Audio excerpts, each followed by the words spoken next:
Yo, pull up a chair, let the real talk begin. Faith on the table where the brothers lock in. Life gets heavy, but we stand our ground. Truth in the room when the circle comes round. No mask, no front, just real man here. Talking about faith through the doubt and the fear. From the grind of the week to the lessons we share. Welcome to the men's round table, pull up a chair. Men's round table series, step inside. Real men, real faith where the truths collide. Voices at the table where the stories get shared. Welcome to the men's round table, pull up a chair. At some point, almost everyone asks, is this really what I'm supposed to be doing next? Careers change, priorities shift, and sometimes the person you're becoming no longer fits the life you built. Today's guest has more than 30 years of experience across business, media, nonprofit startups, entrepreneurship, and has the social proof of helping other people navigate changes through coaching, books, and his financial expertise, as well as his podcast, Create Your New Normal. Our guest today is Anthony Quinones in the house with us. Anthony, how are you, man? I'm great. I'm great. Thanks for having me. Our pleasure's mine. Thanks for having me here. All right. So let's go ahead and jump in, man. So you got a lot that you talk about that is near and dear to my heart. So I'll try to use the time we have together wisely. Hopefully, I'll do a good job with that. All right. But you talk a lot about reinvention, and I really believe in that. I guess because I've been through a lot of hard things. And I've been in different genres, business circles, ministry, spiritual circles, etc. So I kind of have been around a little bit. I'm kind of one of those jack of all trades kind of guys, I guess. And I've seen you, when I would say you study and you coach people through major life transitions. What happens from an internal standpoint before somebody realizes, you know what, it's time for a reframing or reinvention? What kind of signs do you see happen first? Well, unfortunately, for a lot of people, it's getting fired or laid off. And when we look at our upbringing, you know, we were brought up in the 40, 50, 40 era, 40 hours a week, 50 weeks a year for 40 years. And then you get the gold pension. I always say gold pension. You get the pension and the gold watch and the handshake, and off you go. And everything that we've learned is geared to getting a degree in a particular major and working for another 40, 50 years. As long as you don't do anything stupid, as long as you don't do anything crazy, you're pretty much guaranteed that. And that no longer exists. That no longer works. So unfortunately, that's one of the main reasons why people feel the need to reinvent themselves. And then the other group of people, I guess, is people that see that whatever they're doing is not working. So they prepare ahead of time for reinvention so that they don't have to reinvent because they have to. They reinvent because they want to. They want some sort of fulfillment in their life, and they want to spend the rest of their life doing something meaningful and fun. Makes sense, man.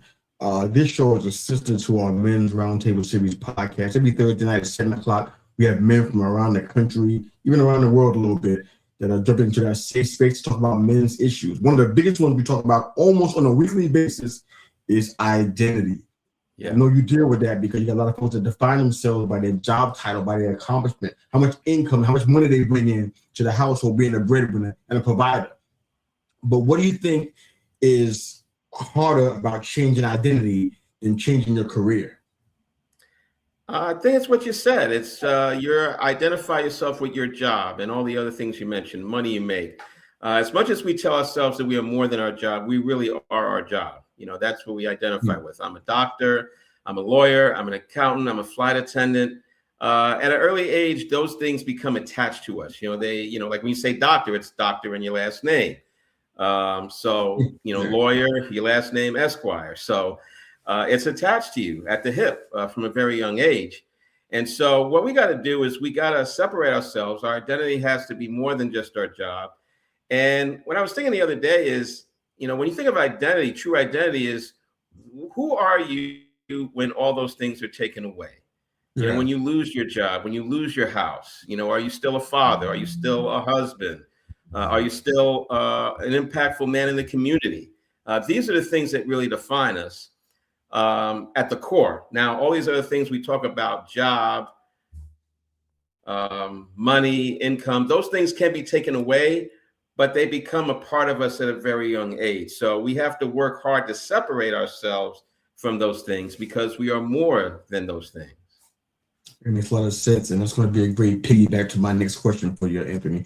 Mhm. One of the things I think that I've heard from people, whether it be in a coaching session or even just in random conversation, people fear the idea of reinventing because they feel like they have to start from scratch, like they're starting from zero. But I believe that you have a different insight into what value past experiences have. What would you say to somebody who's listening who may have that same challenge? What do you say to them? Well, you may have to take a step back, but you don't have to start from step zero. So, for example, I think of a story in the Bible, David and Goliath. David had never killed a soldier in his life, but he had protected sheep up until that point. And as we know the story, soldiers didn't want to fight, so somebody had to. And so David stepped in, and he stepped in, with a lot of faith. He believed in that God would take care of him, but he also looked at his past victories. He protected sheep, and he figured if he could protect sheep, he could use the same things to defeat this giant. So there are a lot of things in your past that you've achieved that you can use in your next life. I always say that reinvention is not starting over, but it's starting from experience. So there are things in your past that you can use for your next, for your reinvention. And really, when you think about reinvention, a lot of times we say, okay, I want to reinvent myself because you've done something related to that. I have a friend who became a chef because he would do refreshments at his local Bible discussion group. And so it helped him to move into that. There are a lot of examples, they can come up with of people who have taken what they've learned and moved it into another area. Oh, I love that. I've made some of those moves too. In the culinary world, in the government, I definitely can relate, man. You talk about a framework that you created. I think it's called the 5 S's of Reinvention. How would that help with somebody who's, especially the men that are watching, this is an all-male audience for the most part. How would that help for the men that are looking to start a new chapter? How would you frame that for them? Yeah, from my experience, I believe this is helpful in pretty much all areas. I believe it's helpful resolving conflict. I'm actually doing a workshop in a couple of months which deals with that. So the 5 S's real quick. The first S is your skill set. And your skill set is, like we talked about earlier, you look at the things in your life that you've done up until this point, and you'll be amazed at how much you've already done. You can look at your resume, and for example, with skills, a lot of times, we've been doing it for so long that we don't even look at it as a skill. It's like, well, that's just who I am. Yeah. But when people look at you, like if you're good with numbers, if you're good, around the kitchen, if you're good with kids, if you're in shape, if you know how to run, all these things, a lot of people are amazed at. And so these things that are just old hat to you, that these things that you just dismiss, people look at them as like, wow, these are really great skills. Also your resume, if you have somebody look at your resume, someone who really doesn't know you, someone who doesn't really know your field, they may ask you a lot of questions about what you do that you've never even thought of, because again, you've been doing it for so long. It's like, this is just what I do. But digging into your resume, I know somebody did that for me, and I was amazed at how much other stuff that I did. Like, I'll give you an example. Let's say that you are a budget analyst, right? I grew up as an accountant. So you think in terms of numbers. You think of a nerd, someone with glasses like this, just some goofy looking dude. But if you're a budget analyst, you have to talk to people about their budget. You have to let people know that, hey, this, you can't have this, or this is not in the budget. We don't have enough money. So you have to have negotiation skills if you're going to deal with people. And when you think of numbers, you don't really think of negotiating. But these are things that you pick up as you move in your craft. So there are things beneath the surface that, you can use as skills. Also hobbies, things that you've done. Maybe you want a spelling bee, maybe you want to race, maybe you want a school orchestra. These are all things that you can grow on. So accomplishments, things that you do on the side, hobbies. These are all things that go into your skill set, and you'll be amazed if you did this you probably have to do this for like a week or so. Asking people, digging into your past, looking at things you've done. you'll have a long list of skills. And then what you do with those skills is you look at your strength. You know, you look at all these skills and you figure out, okay, what jumps out? You know, what are the things that you're best at? What are the, you know, maybe you'll have 3 or 4 different ways of saying the same thing. And so that could be your starting point. And when you look at your strength, when you figure out what your strength is, you're also answering the question, where do you start? So this is where, you know, you start putting your feet to the ground, you know, boots on the ground, you start moving into this area of reinvention that you want to go into. And then the third S is the shift. This is where you make a decision to shift. I'll give you an example of that. You know, a lot of times we want to shift, but things are not bad to the point where we feel like we have to. But I know when I was, you know, looking to move, you know, my wife and I were looking to move, and we had been looking for a while to buy a house. We kept on getting outbid. Our place wasn't the worst place in the world. You know, we could still live there, but we wanted to go somewhere else. And so eventually we just started to lay low. Every once in a while we'd find something. And then the bathroom ceiling caved in. You know, we had a leak in it. And we didn't want, you know, the whole thing to fall apart while we were gone. So we decided to call the super up. Super looked at it and eventually just tore it up. It destroyed it. I mean, it was just challenging to go to the bathroom. I had to go to the gym to shower. That's motivation for you to shift, right? Yeah. You're in a position at that point. It's like, okay, we got to do something. So the pain of looking at that, the pain of navigating that moved me to shift. And for us, a lot of times the pain has to be so bad that we have no choice. And so the shift happens when we feel like, hey, I have to. There's no other way around it. I can no longer live like this. And then the fourth S is survey. This is where you find out who you want to serve. And sometimes you may look at a group of people that you want to serve and find out there may be another group. I know that I worked with older people originally. Well, I still do. But I went to a networking event and I realized, you know, talking to a man there, he said that, you know, a lot of these kids are going to school, spending hundreds of thousands of dollars, and they're getting jobs paying $14 an hour, you know, $14,000 a year out of school. And so he said that they need to reinvent themselves as well. So you may look one way and you find out, okay, maybe I have another area to look at. You may find out that this area may not be the area at all and that you got to move somewhere else. But, you know, you got to do your market research. You got to test things. You got to share with people, network with people. And that's where you find out really where you want to shift. Okay. Your skill set and your strength help you to shift. But then now you got to do your research and all these things to help you to know where. And then the final S, the fifth S is your solution. And this is where you put all the S's together. And you don't really want to jump the gun. You don't want to, you know, come up with a great idea and then just go with it. You want to find out who you need to talk to, who you need to serve. And this way you'll be able to hit the mark a lot better as you reinvent yourself. So it's a process. It's something that takes time. But if you have a vision of where your life can be, it'll make it a lot easier. Because one of the things I've learned is that if you sell the vision, it's a lot easier to get there. When you focus on just all the hard work, it becomes something that, you know, you procrastinate, and it just becomes very, very difficult to do. Because again, we're so used to being this person. Now we want to shift into this person. You know, it's not something that we naturally do. It's not something that we really want to do.